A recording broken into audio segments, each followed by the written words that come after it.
Hello, everyone. Welcome to Marketing 459, Personal Selling and Sales Management. This is Chapter 11. In Chapter 11, let's talk about leadership of a sales force. Leadership in sales force. Okay? NFL coach Bill Parcells once said, the first thing that you have to do to turn around the team is to envision the process. Parcells says that the first thing that you have to do to turn around the team to win the next game or next season is to envision the process. Envision the process, right? Give them the vision, okay? That's what the leadership is about, okay? To be an effective leader, right, your leadership styles might matter. Okay, your leadership style affects your leadership effectiveness, whether you're going to be an effective leader or not. So your leadership style or your leader behaviors are the situations. Okay, that situational factors affect leadership effectiveness. But what makes up a leadership style? What does the leadership style consist of, right? What does the leadership style consist of, right? It consists of two things at least, right? Your personal characteristics and your managerial skills. Your personal characteristics are something that may be more likely born with, but you can also learn or build or reshape. And managerial skills are also something that you may have some from your innate abilities, or most likely that you have to learn that, hone your skills, make sure you and enrich your skills over the years of your professional life. Okay, so leadership skills, managerial skills, personal characteristics affect leadership style, and leadership style affects leadership effectiveness. Okay? There are some leadership characteristics and skills that you as a sales manager must grasp or must master, okay, in order to be an effective leader. Okay? There are some personal characteristics such as self-confidence. You need to have self-confidence in what you say, what do you do, what do you tell others, what do you provide others with. Okay? Self-confidence, very important here. And also as a personal characteristic, you need to have the initiatives. Yeah? Initiatives. Yeah? You can start something. You can start off with something when others have no ideas or have no clue where to go. And you need to take the lead to take the initiative. Okay? And thirdly, you need to have energy. You have to shown to be energetic person, okay? Full of energy, very active, energetic, full of stamina in order to motivate, activate others. Okay? You're gonna have some. You need some lot of creativities, right? A lot of creativity, because you're going to encounter numerous challenges and tasks and the situations where you have never seen before. You have to be creative in coming up with solutions to the problems and challenges. Okay? And the last one, you need to have certain degree of maturity.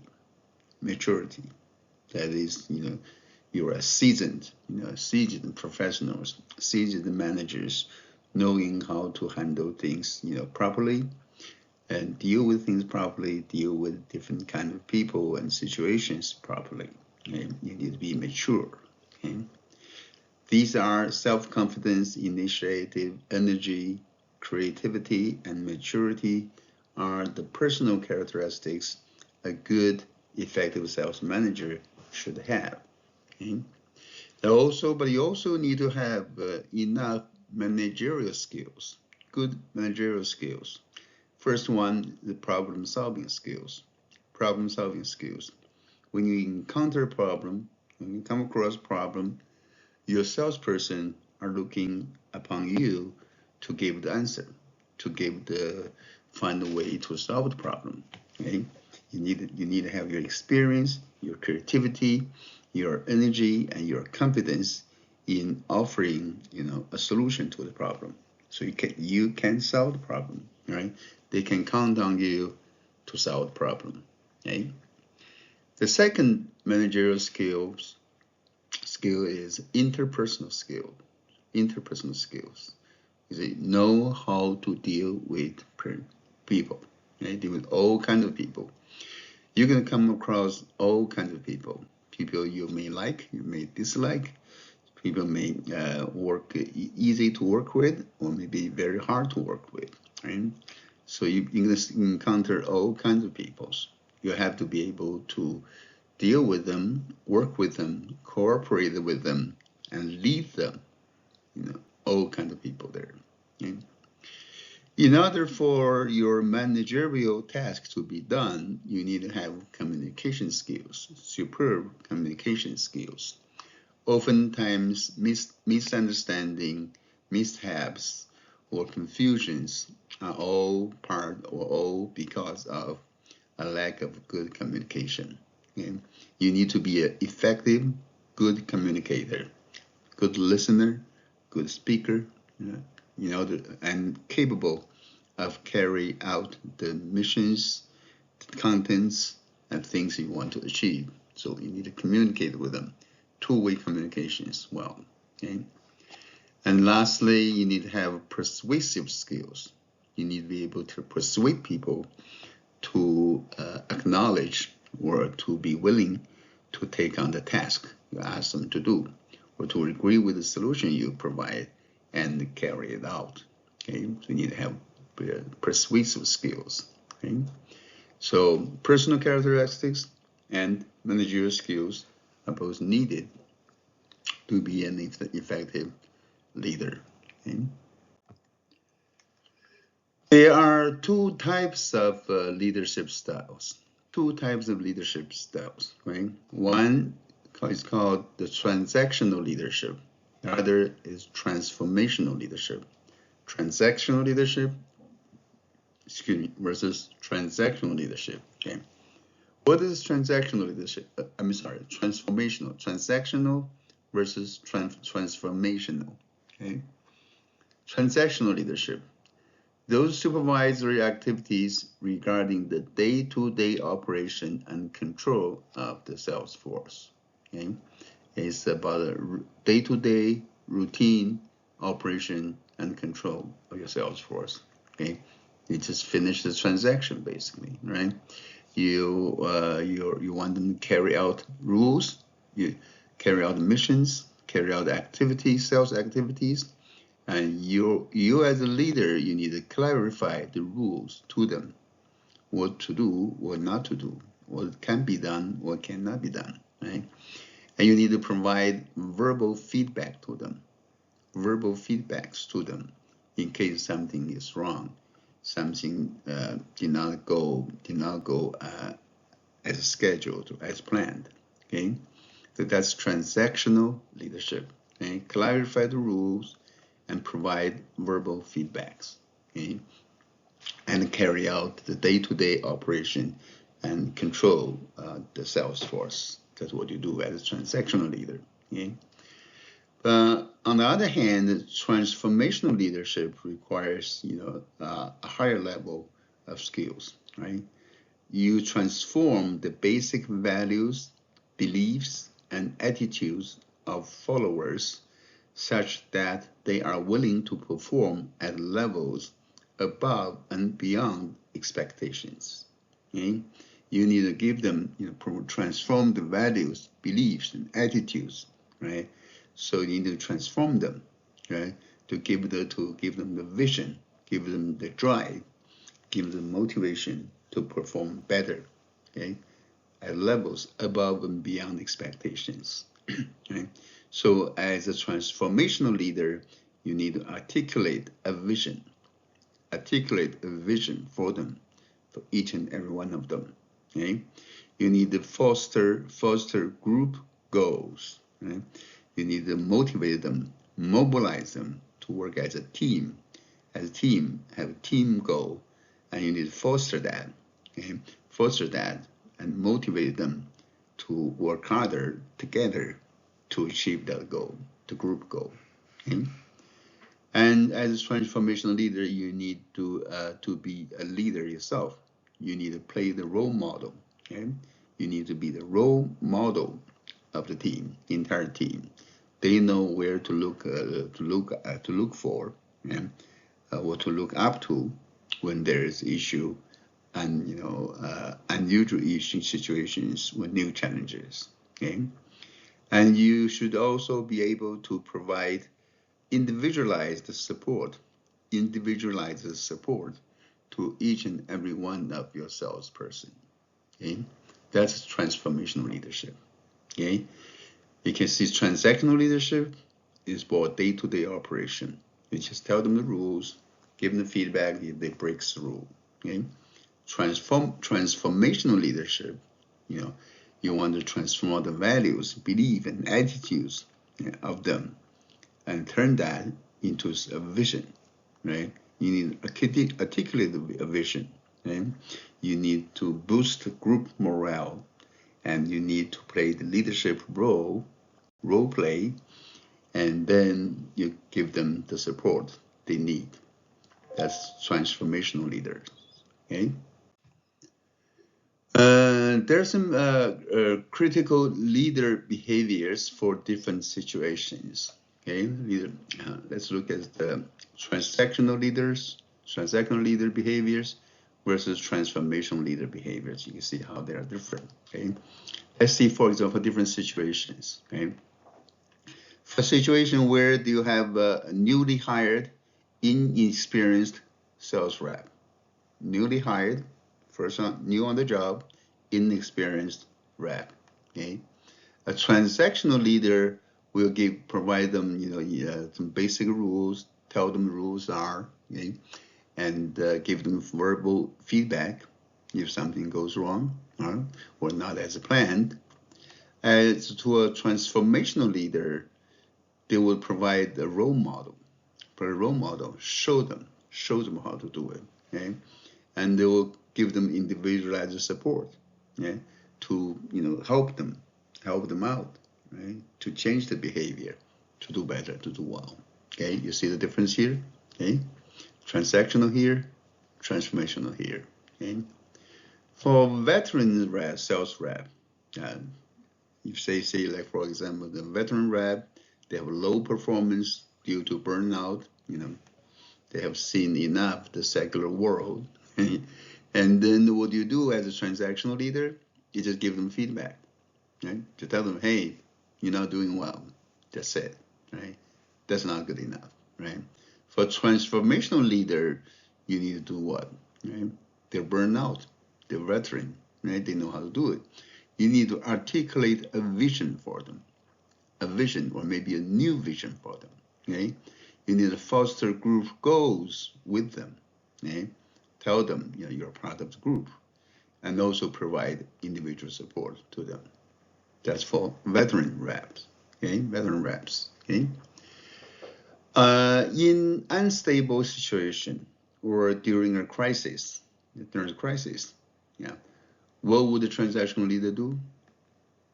They're probably incapable of doing anything because the rules do not cover unstable or unusual situation or crisis situation, and you cannot give the feedback because you don't know what kind of feedback to give to them. Okay, that's when a transformational leader is needed. Right. Again, in this situation, you need an articulate vision. Okay, articulate vision, and then be a role model. Be a role model. Show them what to do, what you can do, what you should do in this situation, under unstable situations or during a crisis. Okay. And then for high performing rep, for high performing sales rep, doing extremely well, selling a lot, right? But they like autonomy. They don't want to be governed. They don't want to be ruled. Okay, and what do as transaction leader? Probably transaction leader will do nothing because there's no rule that is broken, right? And there's no need to give feedback. And they just went on their own. They're high performing already. Okay, but as a transformational leader, it's probably time for you to articulate, a vision or even a higher vision, brighter vision and future, vision for the person to do even better. Okay, you can see the leadership behaviors are different for the two types of leaders under different situations. Okay. There are some tools and techniques of leadership that you must have as a sales manager. Okay? You need to get in contact with them. Okay? You need to get into personal contact with them. It could be a chat every day, asking questions, answering questions, or get to know each other better, get to know the families, get to know their hobbies, their challenges they face. You need to have personal contact. Interpersonal communication is important and needed. Okay, and you can use sales reports. Okay? Ask them to give you a sales report, a report on their sales activities of the past day, past week, past month, past quarter, definitely every year. Okay. You probably need to have enough frequency so as to know exactly what is going on with their sales the selling activities. Okay?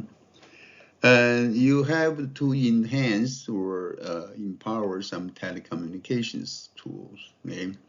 And better customer and industry information to provide them with that. Yeah? Giving them selling assistance. Okay?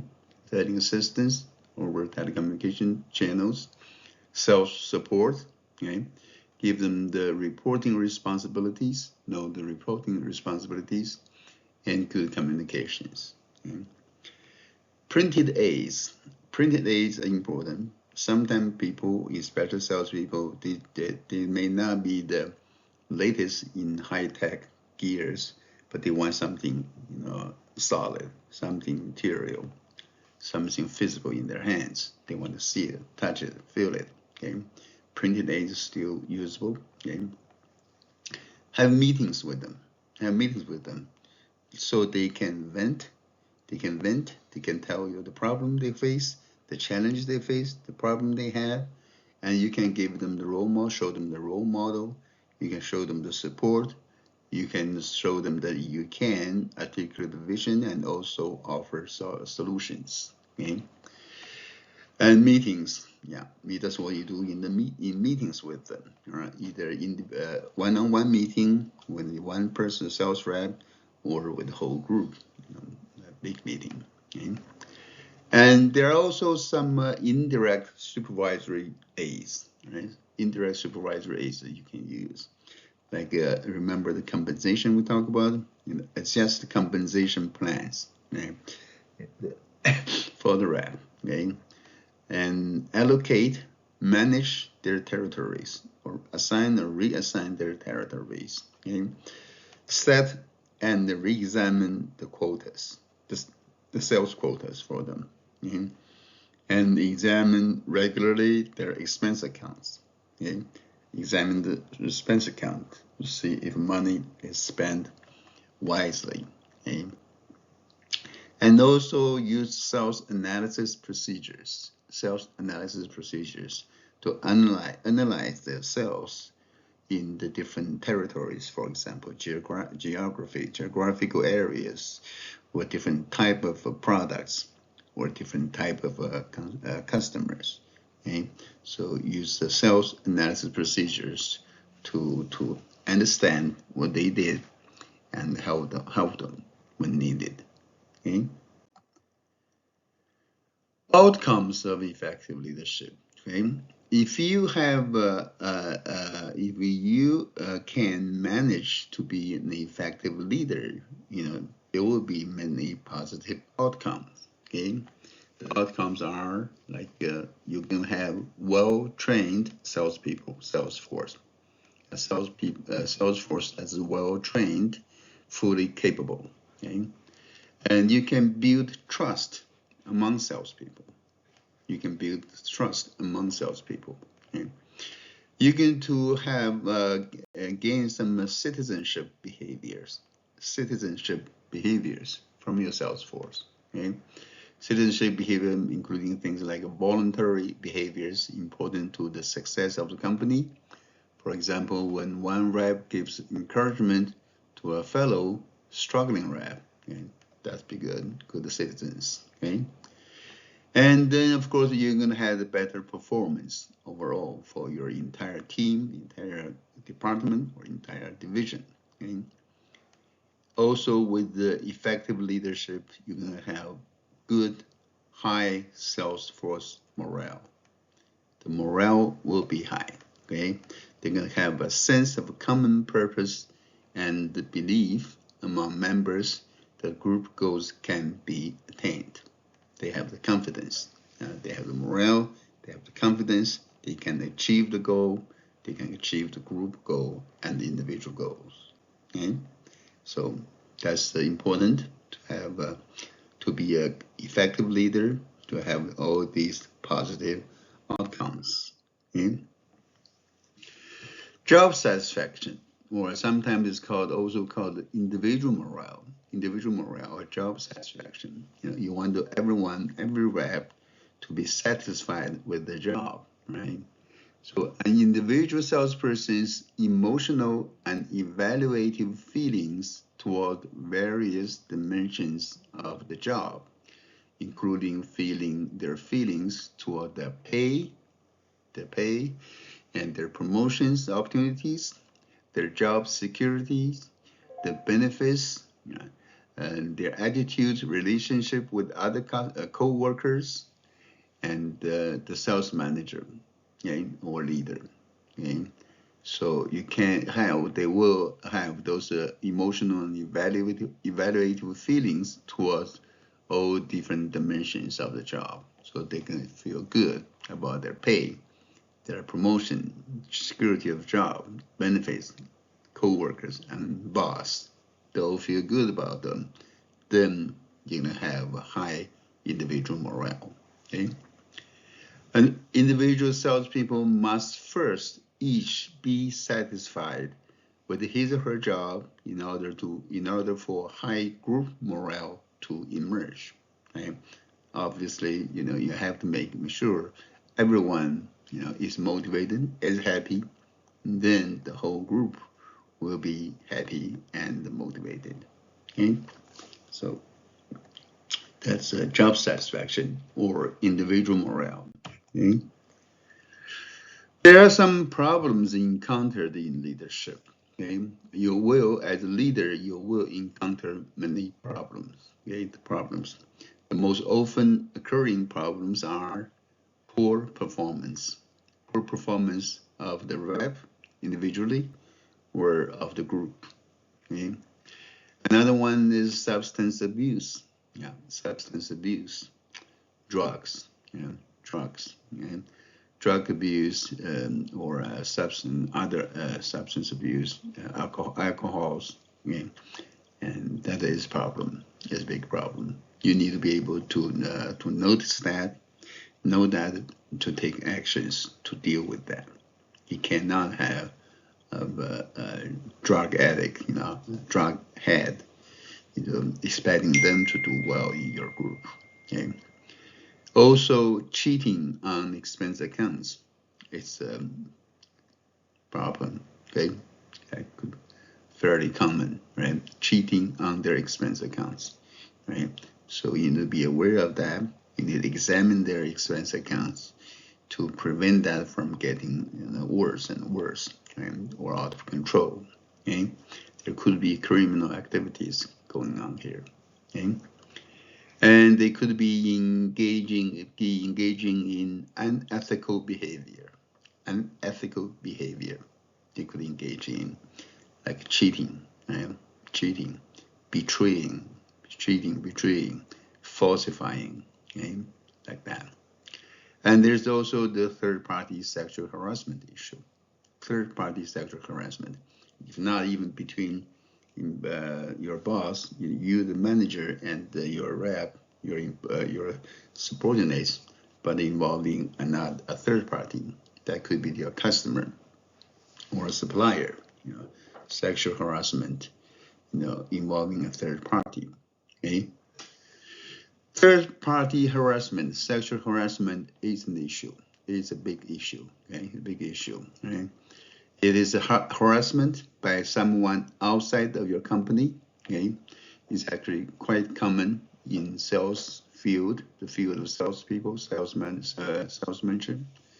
And when the customers harass the salesperson, the customer may harass your salesperson.